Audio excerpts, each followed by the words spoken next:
Olá, queridos amigos e amigas do culto do Evangelho da Noite, com grande felicidade, com grande alegria, estamos aqui mais uma vez reunidos para realizarmos esse culto desta feita do dia 29 de agosto de 2024.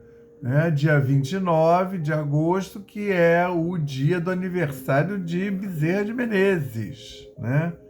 Salve o doutor Bezerra de Menezes. Que honra, né?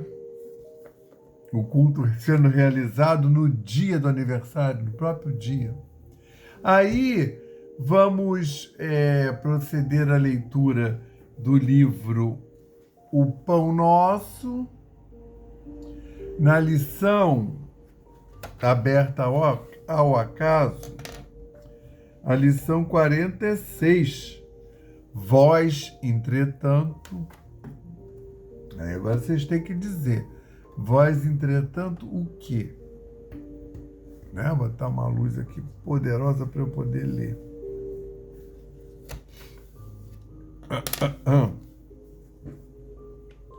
Vós, entretanto. Mas nós que somos fortes,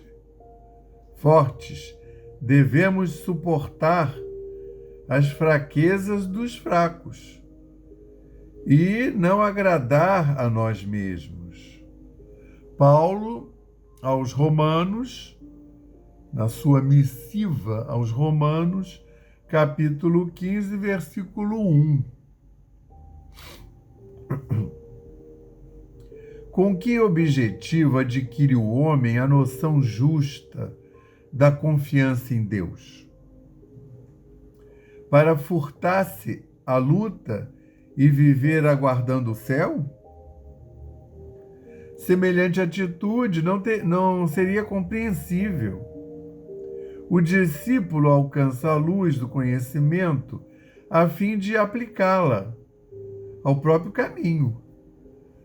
Concedeu-lhe Jesus um traço do céu para que o desenvolva e estenda através da terra em que pisa. Recebe o sagrado auxílio do Mestre e subtrair-se-lhe à oficina de redenção é testemunhar ignorância extrema. Dar-se a Cristo é trabalhar pelo estabelecimento de seu reino. Os templos terrestres, por ausência de compreensão da verdade, permanecem repletos de almas paralíticas que desertaram do serviço por anseio de bem-aventurança. Isto pode entender-se nas criaturas que ainda não adquiriram o necessário senso da realidade, mas vós, os que já sois fortes no conhecimento, não deveis repousar na indiferença ante os impositivos sagrados da luz acesa. Pela infinita bondade do Cristo e em vosso mundo íntimo. É imprescindível tome cada um os seus instrumentos de trabalho na tarefa que lhe cabe, agindo pela vitória do bem, no círculo de pessoas e atividades que o cercam, aonde você está plantado, que cerca cada um. Muitos espíritos doentes, nas falsas preocupações e na ociosidade do mundo, poderão alegar ignorância, mas vós, entretanto, não sois fracos, nem pobres, da misericórdia do Senhor. Graças a Deus. Tá vendo? Por isso que o nome é Vós, entretanto. Você vai poder alegar isso para todo mundo. Mas para vós, entretanto, não vai poder colar, porque a gente já recebeu uma iluminação a mais, né? Então vamos fazer a nossa concentração na falange do nosso patrono São Francisco de Assis, na egrégora do Evangelho da Noite e na nossa egrégora. Né? Queremos agradecer tudo que nos aconteceu desde o último culto até hoje, todo o amparo, toda a proteção, toda a inspiração condutora que recebemos dessas mãos dadivosas. Obrigado, Senhor, e hoje estamos aqui mais uma vez reunidos para estudar o Evangelho, né, o teu Evangelho, de forma que possamos, durante esse estudo, sintonizar com essas falanges benfeitoras mais altas, mais de vibrações mais elevadas, de forma que possamos aurir os benefícios dessa verdadeira cascata de vibrações que vai cair em nosso lar, na medida que possamos abrir nossas portas e janelas à visitação da egrégora do Evangelho da Noite. Dessa forma, Senhor Jesus Cristo, graças a Deus Pai, graças a Deus Filho e graças ao Espírito Santo, graças às egrégoras da Aliança da Fraternidade do Evangelho da Noite, a nosso patrono São Francisco de Assis e a sua falange bendita, e graças aos nossos guias e protetores espirituais, anjos da guarda, individual e de família, agradecemos a oportunidade. Só nos resta pedir ao Cristo maravilhoso, Santíssimo, que nos dê permissão para dar por iniciado o culto dessa noite, dizendo o lema da nossa casa, paz e fraternidade, e o lema de Francisco, paz e bem, graças a Deus. Então, estamos aqui, mais uma vez reunidos, para realizarmos esse culto bendito,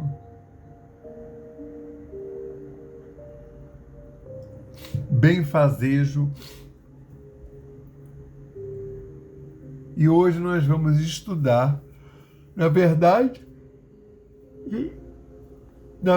vamos dar continuação ao estudo do Evangelho de Lucas, como já estamos fazendo há muitos cultos. Hoje já estamos no capítulo 9 e hoje serão os versículos de 12 a 17. Sabe qual é a narrativa? Nos versículos 12 a 17, o que acontece? A primeira multiplicação dos pães. Olha que maravilha. Que é até o título que o Pastorino dá no estudo que ele faz na coleção Sabedoria do Evangelho, que esse está no volume 3, começando na página 93. Tá? 93 da edição que eu tenho, tá? Que é uma edição digital que você consegue aí na internet, digitando Sabedoria do Evangelho, Carlos Torres Pastorino, e aí vão aparecer lá os 8 volumes digitalizado. O 9º volume, ele não concluiu a coleção, então ficou em aberto, ficaram em aberto os últimos capítulos de cada evangelho. Então, o pessoal pegou os manuscritos e também digitalizou como sendo o volume 9. Mas eram os manuscritos, umas anotações para ele, né? Então é de difícil compreensão. Mas é interessante, né, ter, para quem estuda, pode dar uma consultada lá, dependendo da passagem, tá? E aqui nós temos uma passagem que é muito importante, tá? Como é que a gente sabe que é muito importante?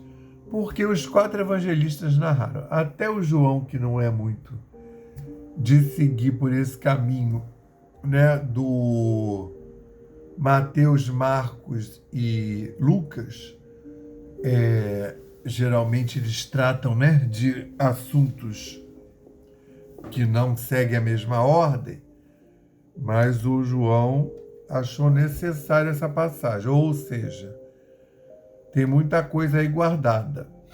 E o mais interessante é que a narrativa é mais ou menos a mesma, tá? A gente vai ver, a gente vai ler em Lucas primeiramente, né? O João tem uma coisinha assim diferente, que é a maneira de contar os eventos como aconteceram. Mas os 3, vendo por Lucas, narram mais ou menos isso aqui. O dia começava a declinar e, aproximando-se de Jesus, os 12 disseram: despede a multidão para que, indo às aldeias e sítios vizinhos, se hospedem e achem provisões, pois estamos aqui em lugar deserto. Isso, entre aspas, os discípulos falando para ele.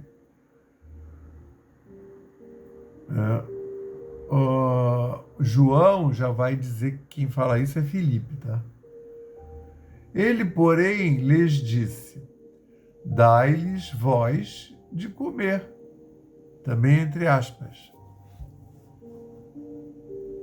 Todos os outros narram também que Jesus disse isso. Por isso está entre aspas.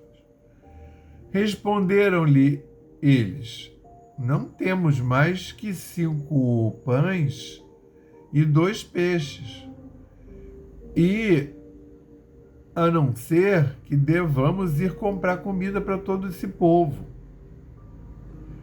pois eram quase 5.000 homens. Então disse a seus discípulos: fazei-os reclinar-se em turmas de 50 cada um. Assim o fizeram, ou mandaram a todos reclinar-se.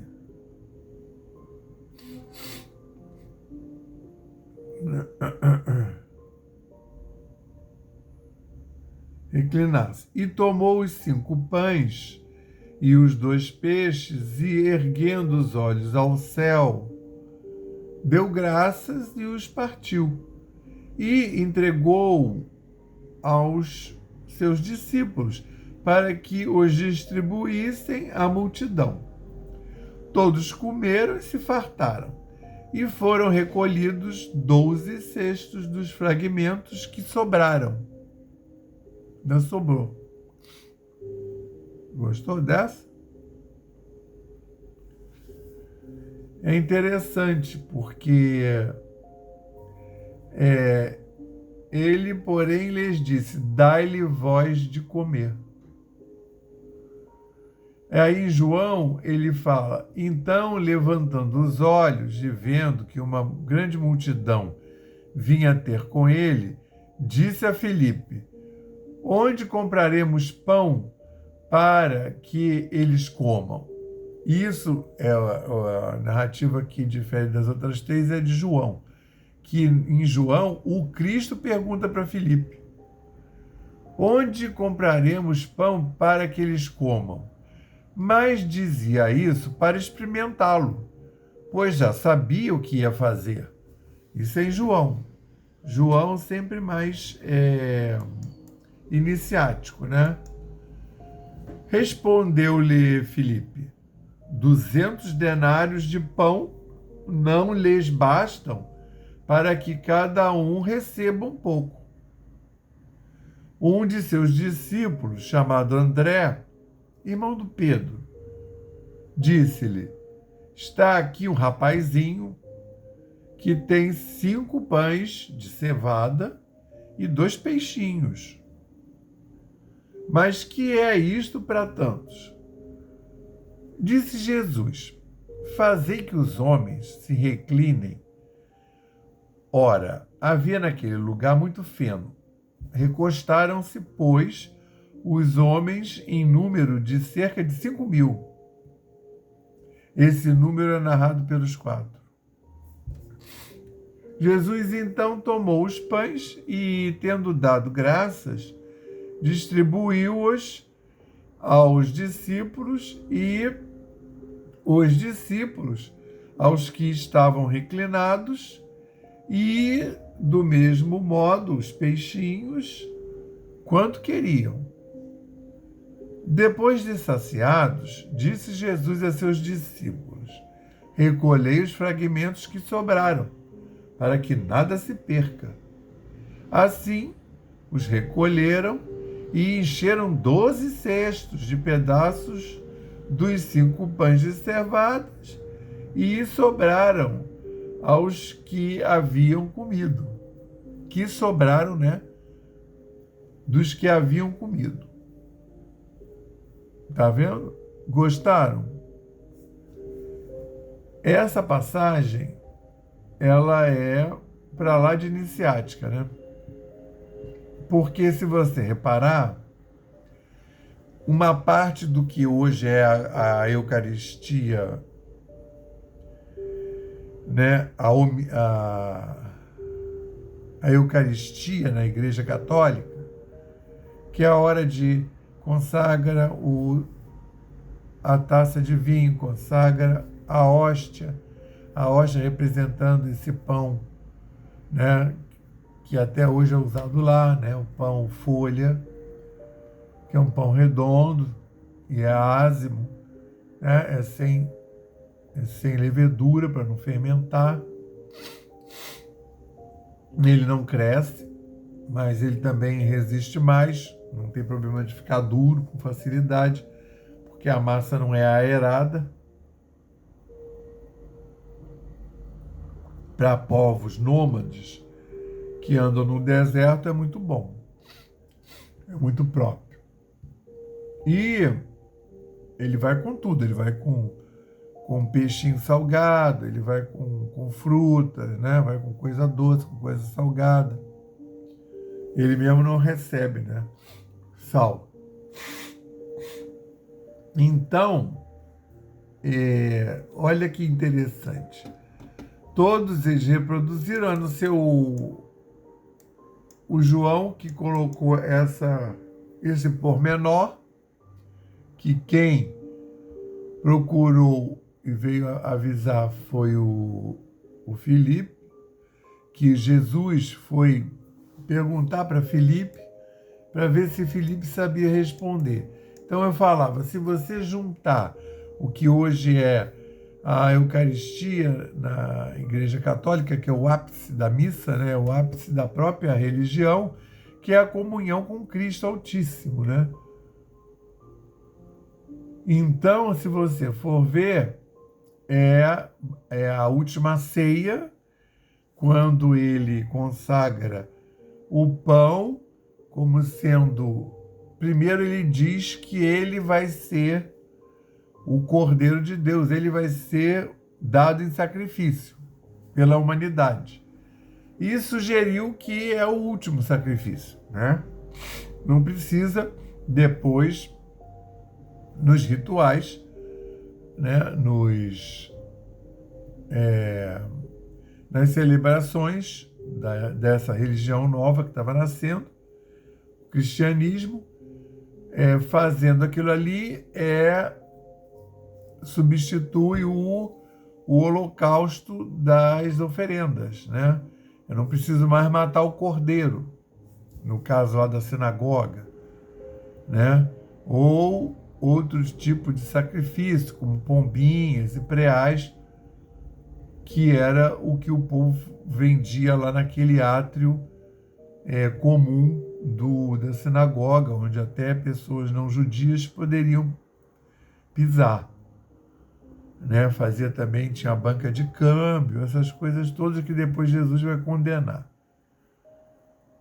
E aí ele diz que então não precisa mais, porque ele vai ser dado em sacrifício.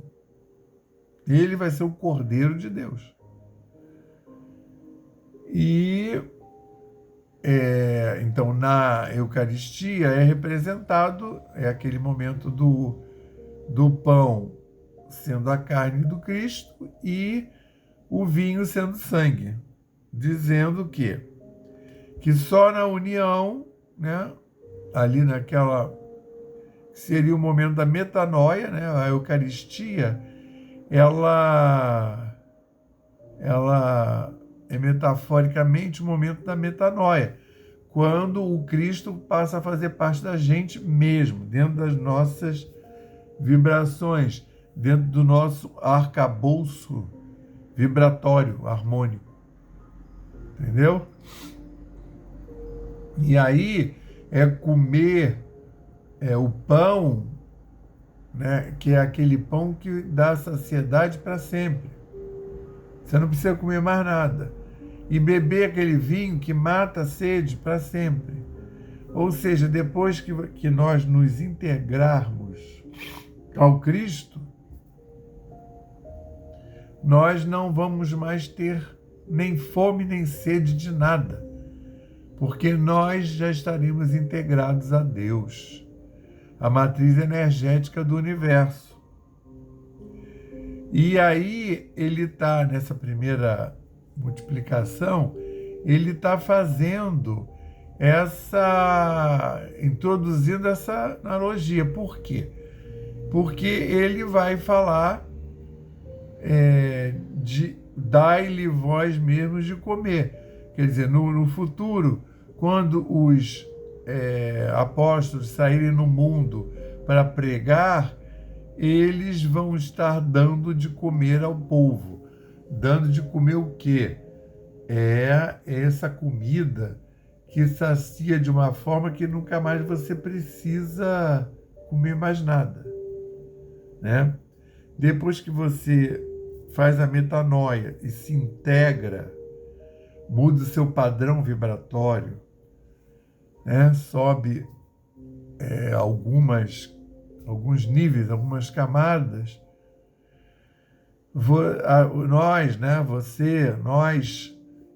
não vamos ter mais necessidade dessas coisas materiais, porque a gente não vai mais estar com um corpo denso e, na verdade, a gente já vai estar ligado à matriz energética do universo e vai fazer, inclusive, esse aporte de energia e essa renovação energética diretamente com Deus, que é a matriz energética do universo.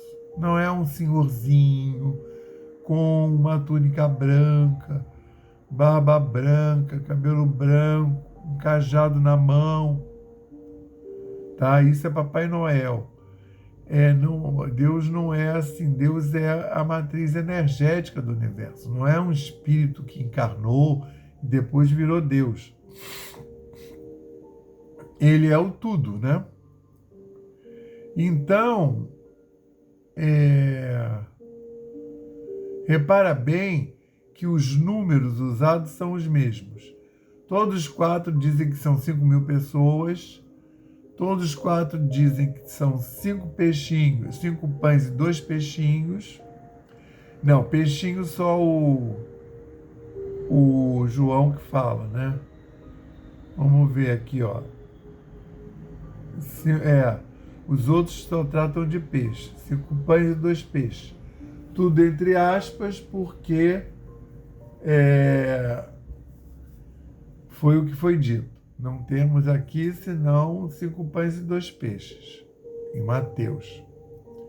Em Marcos, 5 pães e 2 peixes. Né? Quantos pães tendes? Ide ver, perguntando Jesus e Marcos.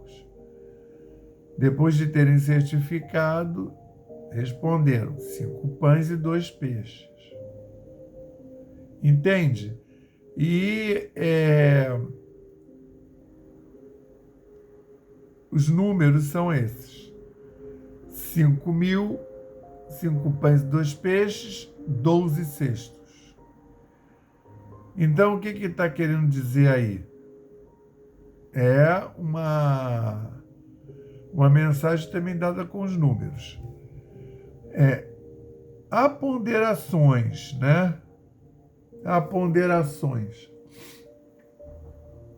Por exemplo, tem gente que estuda isso até hoje sob o ponto de vista prático, né? Sempre tem. Então, por exemplo, o povo estuda, né, e questiona esse número 5.000, porque eles dizem que se reunisse todas as aldeiazinhas ali em volta da época, cada aldeia daquela tinha 100, 200 pessoas, né?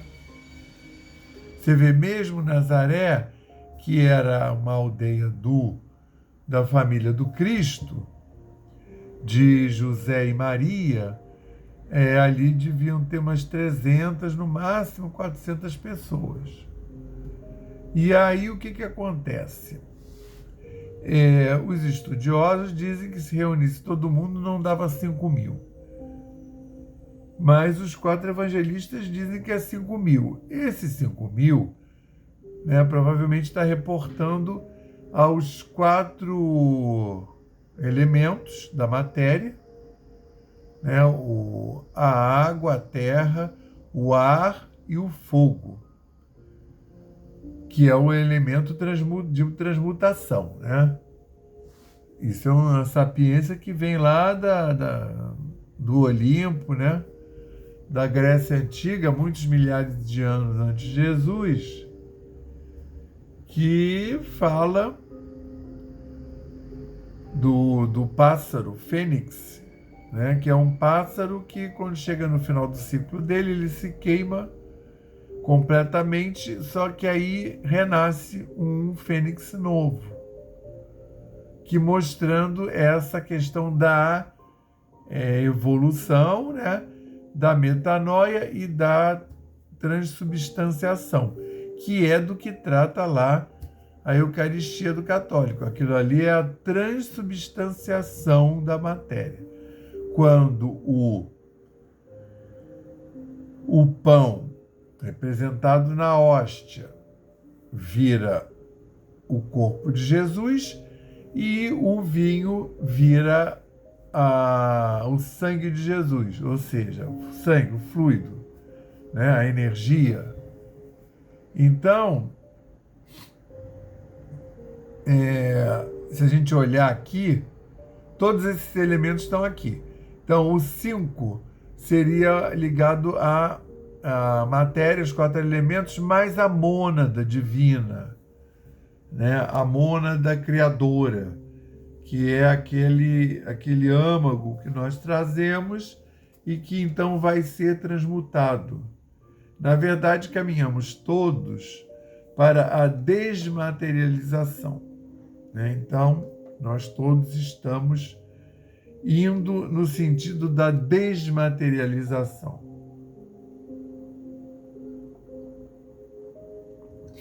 Quando nos fundiremos com o Criador e não precisaremos mais de ter um aporte de energia material, porque nós não teremos mais o corpo material. Isso dá uma porta aberta, então, para o povo que discute os 5.000 pessoas, se tinha ou não. Então, tem pesquisas relativa a todos esses números daqui, né? Claro que não aos 5 pães e os 2 peixes, tendo sobrado 12 cestos, né? Então, não, objetivamente não é isso. Mas, por exemplo, o povo estuda quanto à historicidade do fato, né? Todos os 4 evangelhos registram. Faz parte de todas as tradições evangélicas dos cristãos dos primeiros séculos. Ou seja, todo mundo testemunhou que isso ocorreu. Quanto ao número de pessoas, tem essa ponderação. Quanto à novidade do fato, né, da multiplicação. Aí o pastorino lembra que não é exatamente uma novidade, né? Porque já havia acontecido no Velho Testamento, tá? Vamos ver. Dá ao povo para que coma. Que dizes? Vamos ver aqui. Que é engraçado, aconteceu lá onde tinha o povo de Baal, né? Que veio um homem. O homem veio, está em Reis, capítulo 2, né? Reis, capítulo 4, versículos 42 a 44. Veio um homem de Baal, Shalishar, e trouxe ao homem de Deus, o Eliseu no caso, uns pães da primícia, 20 pães de cevada e trigo novo em seu alforje. Eliseu disse: dá ao povo para que coma. Então não é a primeira vez que o povo dá ao povo, porque aí diz que porque assim diz Yahvé: comerão e sobrará. Embora fosse uma cabeçada, tá? No caso, aí eram 100 homens. Quanto à possibilidade de realização, aí a possibilidade de realização é que é fascinante. Por quê? Que o povo... claro que na tradição cristã vai dizer que foi um milagre, mas que o povo que estuda propõe? Que foi um hipnotismo coletivo. Jesus. Ai, Jesus. Ai, Jesus. Jesus era tipo um ilusionista. Acharam que comeram e ficaram satisfeitos por uma sugestão hipnótica. Entendeu? Agora, tem a coisa mais cabeça, que é o transporte dos pães. O transporte dos pães na verdade, seria o teletransporte dos pães. Esses pães estavam em outro lugar e eles foram transportados por efeitos físicos para o local.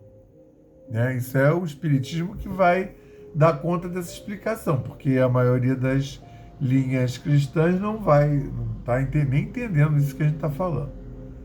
Transmutação da matéria, que é você fazer a matéria, que era uma outra coisa qualquer, virar os pães, né? Vamos ver. E pura criação mental, né? Pura criação mental. Jesus sugestionou todo mundo que tinha comido e tinha ficado de barriguinha cheia. Não explica os 12 cestos que sobraram.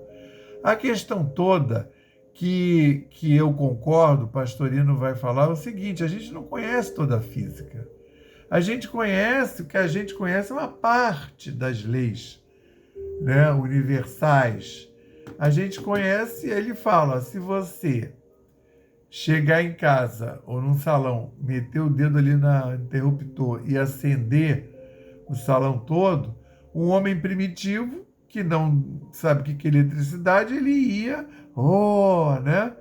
Porque ele é de uma civilização que não tem esse conhecimento ainda. E o que Jesus, pastorino, propõe, e eu também acho isso, é que tem uma maneira, não tem os milagres, é o que a gente não sabe explicar, a gente chama de milagre. Mas, na realidade, está dentro das leis químicas e físicas do universo, daquela matriz energética que se chama Deus, das leis universais. Entende? Por exemplo, gravidade.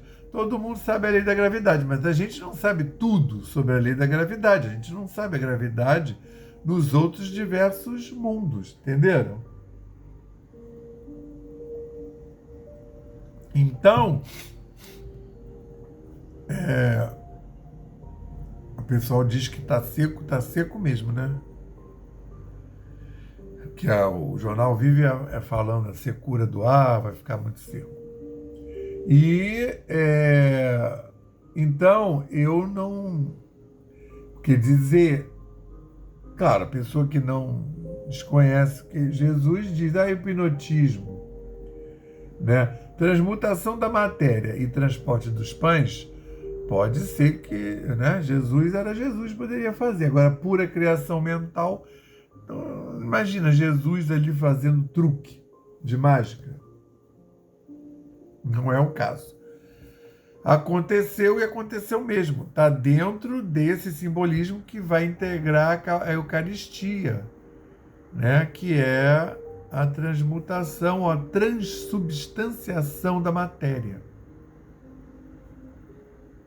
Tá? Guardem esse nome porque vocês vão ouvir falar disso o resto da evolução de vocês, até a gente poder fazer a transubstanciação, até a gente chegar lá e conhecer essas leis, né? De transubstanciar, tá? Vamos passar agora para o nosso passe, não é? Fluídico terápico. Então a gente se coloca de forma confortável e segue o mantra, dando permissão para que os espíritos da caravana do Evangelho da Noite, os ceareiros de São Francisco de Assis ou os seus guias e protetores possam, então, fazer esse aporte de energia. Elevemos mais uma vez os nossos pensamentos ao Pai e confiemos. Nós pedimos ao Cristo para que possam os nossos amigos espirituais, juntamente com os protetores de cada um aqui presente, realizar através deste passe fluídico terápico o tratamento particularizado de acordo com as necessidades que cada um apresenta. Que seja suavemente depositado em nosso corpo fluídico, mental e físico o remédio advindo das camadas superiores da vida, tão bem preparados por corações amorosos para nos atender. Rogamos ainda que os benefícios deste passe se estendam aos nossos lares, envolvendo de forma carinhosa nossos familiares, parentes e amigos, proporcionando-lhes igualmente tratamento eficaz. Intimamente pedimos forças para desenvolver em nós coragem, discernimento, paciência e bom ânimo em nossa lida diária, nos colocando agora na posição de receptores abertos à boa influência do alto, alentando a nossa consciência de que somos seres oriundos e viventes no universo de Deus.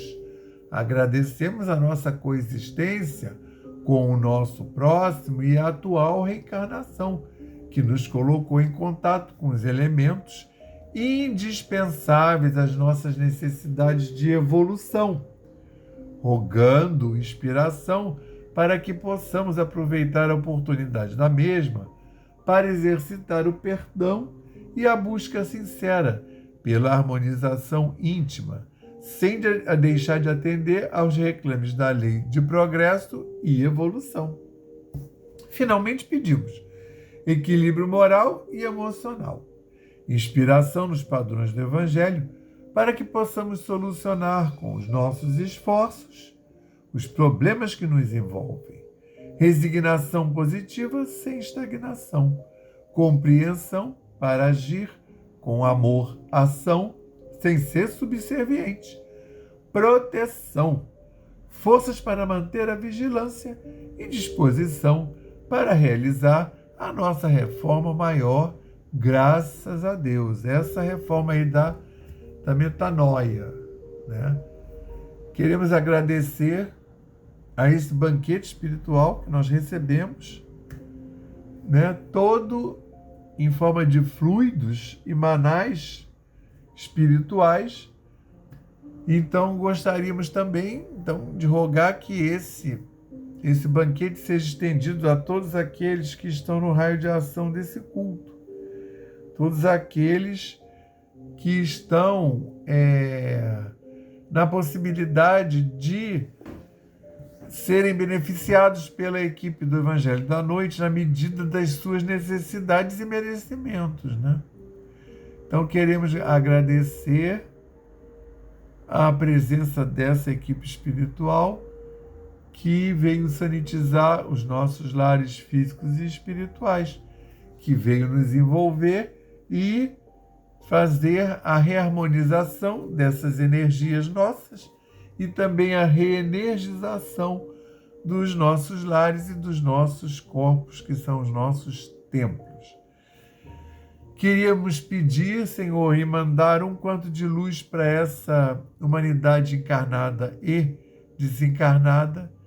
Queríamos pedir e mandar, Senhor, um quanto de energia para Gaia, o planeta Terra, tão vilipendiado, que possam os espíritos superiores responsáveis por Gaia equalizarem essas energias difusas que envolvem momentaneamente o planeta.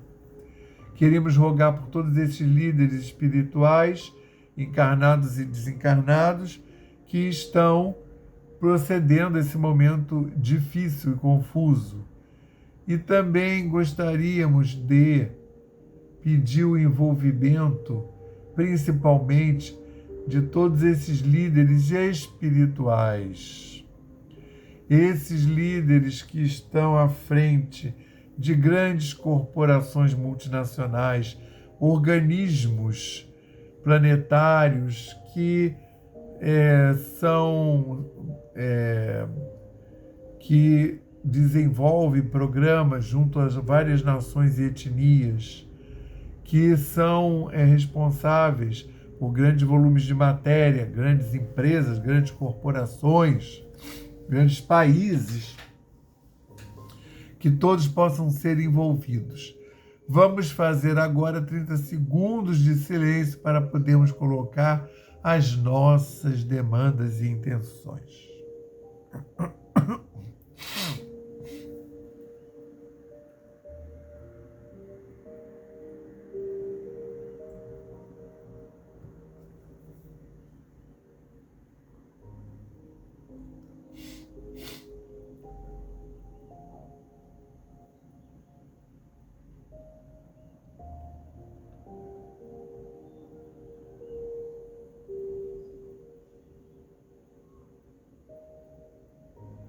Nosso Senhor Jesus Cristo, só nos resta rogar a permissão para dar por encerrado o culto do Evangelho da noite de hoje, dizendo os lemas da nossa casa, paz e fraternidade, e o lema de Francisco, paz e bem.